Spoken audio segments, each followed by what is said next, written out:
To me, Day of the Dead is, it was not a cultural experience that I had growing up. I grew up in a family that didn't celebrate a lot of things.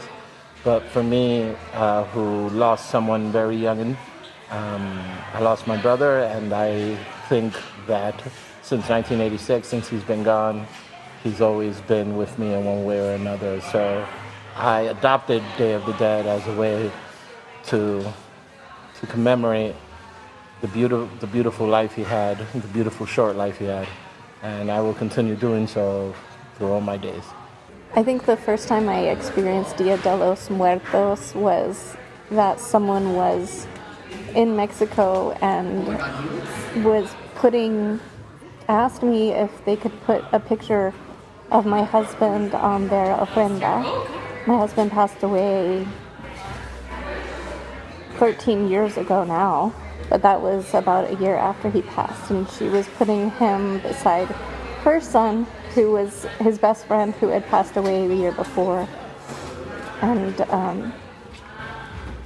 so ever since then, I continue to commemorate him through Dia de los Muertos.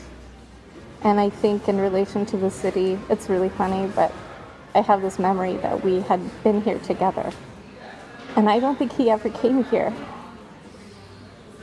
And I think memory is funny that way, but maybe somehow his spirit came here anyway.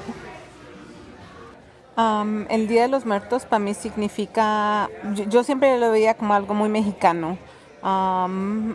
Mis amistades mexicanas lo celebran, mi familia es de Colombia y de verdad no se festeja casi igual así, pero siempre uno se recuerda a la gente que se ha ido a otro mundo, y es para celebrar la vida que tuvimos juntos. El Día de los Muertos para mí es un ejercicio de mantener todas nuestras memorias, todos nuestros seres queridos vivos a través de recordar y celebrar sus vidas, aquí en Queens y en todo Nueva York. Yo siempre a veces he sentido que hay almas, ¿no? Si son buenas o malas, que me han guiado, y siento, ¿no?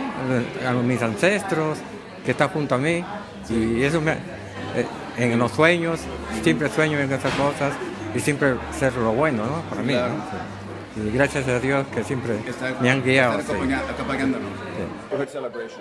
Well, I'm a performer and a writer. And so I make it a point whenever I go audition or whenever I go present work to hold the door open a little longer when I walk into the room so that my family can come with me.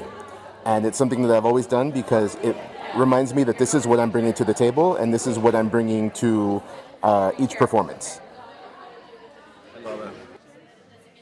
As a migrant in New York City, I feel very much grounded and protected with other establishments that have been created by other migrants. In fact, I was just telling someone earlier today that in my neighborhood, in Sunnyside, there's this new bakery that just opened maybe 3 or 4 months ago called Masa Madre, and they have the most delicious baked goods, pan dulce there, and I feel so welcome there because they themselves know that being a migrant, creating a business, sharing that life of that culture to the people in that neighborhood means so much, and I want to be part of it. And I feel so welcome there. I feel protected. I know that it's a place that I can go back and like order the tamales and get my conchas or whatever, and I really feel at home there. Even though they've only opened there a few months, I feel like it's a place that needs to be open to everyone, not just as a migrant, but to anyone that wants to be part of that culture and part of that family. So places like that. I'm from El Salvador, and whenever I go into a pupuseria and order my pupusas, I feel like I'm home. And those are the places that I look for whenever I'm here in the city or elsewhere, anywhere, really. You know, I feel like they show up all the time. So if it depends on how receptive I am and if I'm reaching out, wherever I am, then they're always with me.